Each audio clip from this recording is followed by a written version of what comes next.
All right, fifth grade. So yesterday what we talked about is we talked about narrative writing. What was the purpose? Why do we do narrative writing? What does it look like? Today what we're going to do is we're going to do a little bit more investigating, looking at what do narrative essays look like. So what I'm going to do today is I'm going to show you two narrative essays that students have done in the past. We will talk about them and we will decide what are some things that we really enjoyed about these essays. Kind of decide where was the most important parts of this essay, and kind of start to think a little bit about in your head about a story in your life that you might want to do for your narrative essay. Okay, so first, narrative essay number one. Now I don't know if you can see this here. It says Smartboard. I don't know why that's there. Just ignore that. It won't go away. I don't know why. Okay, so narrative essay number one. Here we go. My brother's surgery. My brother had his, before I start, this is an essay that was written a couple years ago by a student who is still at Achieve. They allowed me to use this as an example. It was very well done. You will be doing this exact same essay with your own story. Okay? So like I said, we're going to look at two different stories today. We're going to try to decide what are some really good parts of these essays, kind of some things that we might want to use for our essays. So this one is called My Brother's Surgery. This is number one. My brother had his surgery in May 2018. I was really scared and thought the doctors were going to hurt him. I don't know why I thought that, but I feel I have to always protect him because he's my little brother. I was very sad. I remembered the times that we would play outside in the hot air and the wind used to blow and he ran through the whole yard with so much speed. Those are really good memories back then. Everything was so much easier. Would things go back to the same after his surgery? I want you to notice one thing about this slide here. Okay, this person decided to really use a lot of details, like the hot air and the wind used to blow. This person decided to use those details to make it feel like you're in the story. Okay, you can feel that hot air. You can feel the wind blowing. Right? Let's keep on going. The day before his surgery, I couldn't take out the black spot of fear in my heart. I kept on pouring my tears onto my bed.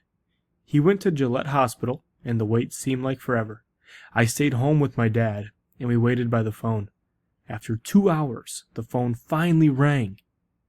My mom's voice sounded exhausted, as my dad's face was lit with anxiety.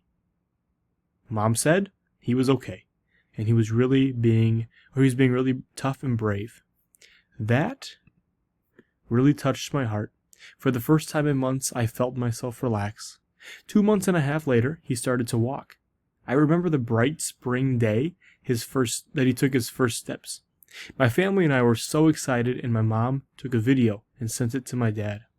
My dad was also so happy and glad. After all this time, my brother taught me how to be brave and strong. So that is the first narrative essay example, one from a couple of years ago. One thing that is very important for this narrative when we do our narratives, never forget this last sentence here. After all this time, my brother taught me how to be brave and strong. Okay, so there's always something that we can learn from these stories that we are telling people. Okay, I want to make sure that when I read a story, a book, a novel, when I'm done reading it, I want to think about what can I learn so that I can take away and use in my own life. That's what we're going to do with these narratives. Okay, so we're going to number two here. Narrative essay number two. This is also from a student from a couple years ago. This one is called Kelly. Imagine stepping into my shoes one miserable day in 2012, being only 5 years old when it happened. There were a lot of people in our house, and some of them I had never seen before.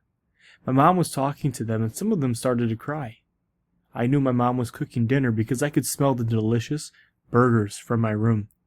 I didn't know that this was one of the most important days of my life. First of all, I was different in 2012. I was an anxious, curious 5-year-old wondering what my mom was telling everyone as tears rolled down her cheeks. I had never seen her cry before. Then she came to me.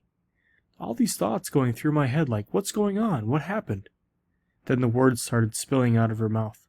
Honey, your Uncle Kelly is gone. For a second, I didn't know what to think. But then It sank in, and I burst into tears. All I could think about was, it's my fault, or it's not true. I thought that for a long time after, and I couldn't help it. I couldn't believe I would never see him again. He was my favorite uncle. A couple of days later, my mom told me we were going to his funeral. Honestly, I don't remember much from that day, but I do remember the smell of the church. It smelled old, and the feeling in the church was terrible sadness. I remember seeing him lay there for the last time, and wishing I could talk to him once more. That day, I learned to never take people for granted, and I wanted to start showing people how important they were to me. Okay, so that is the second one. That one's a very sad one. We're going to make a choice here by the end of the week. What are we going to write about? Are we going to write about a happy event or a sad event? This person decided for the story Kelly. The student decided, you know what, this was a very important moment in my life, and it does happen to be sad. I'm going to write about that one. Okay? You don't have to write about a sad one, but it is an option. So, last thing for today, what I want you to do, you are going to just tell me a few things that you notice. So the first thing, after reading these two personal narratives, write down two things that made these stories so good. All right, so these two boxes here, those are for you to write in. It's an opinion question. It's not anything that, there's no right or wrong answer. I want you to tell me, what made these two stories so good? All right, was it the detail? Was it the fact that we knew that these stories were real? Was it the fact that you know that these were students who went to our school? What was it about these stories that made it so good? So one thing, and then two things. Okay? Then, the next thing that we're going to do is we're going to answer the question, what do you think is the climax of the story, My Brother's Surgery? So we go back up here to My Brother's Surgery. What do you think is the most intense? Scary, maybe? Makes you feel a little bit nervous, anxious? What is that moment in the story that makes you feel like it is the high point of the story? Okay? When you don't know if things are going to go right or wrong. All right? I'll give you a hint. It will always be in these narrative essays in the second paragraph here. Okay? What is the moment when you're like, what's going to happen? I don't know. Okay? So what I want you to answer for that question there. So tell me what the climax is. Then what was one line in the story Kelly that the author used to make you feel like you were there? So look back at Kelly here, the story. See if there was anything in there that made you use your senses to feel like you were in the story. That made you feel like you could see something, or you could smell something, or you could hear or feel or touch something. Okay? Think about those things that the author used to make you feel like you were there. Okay? One line from that story, that's that last question there. Okay? I do know that this is going to be a lot of work that you do on your own today, and that's fine.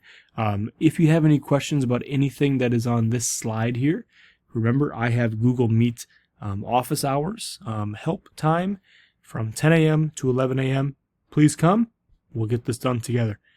Okay? If you have any questions, please let me know.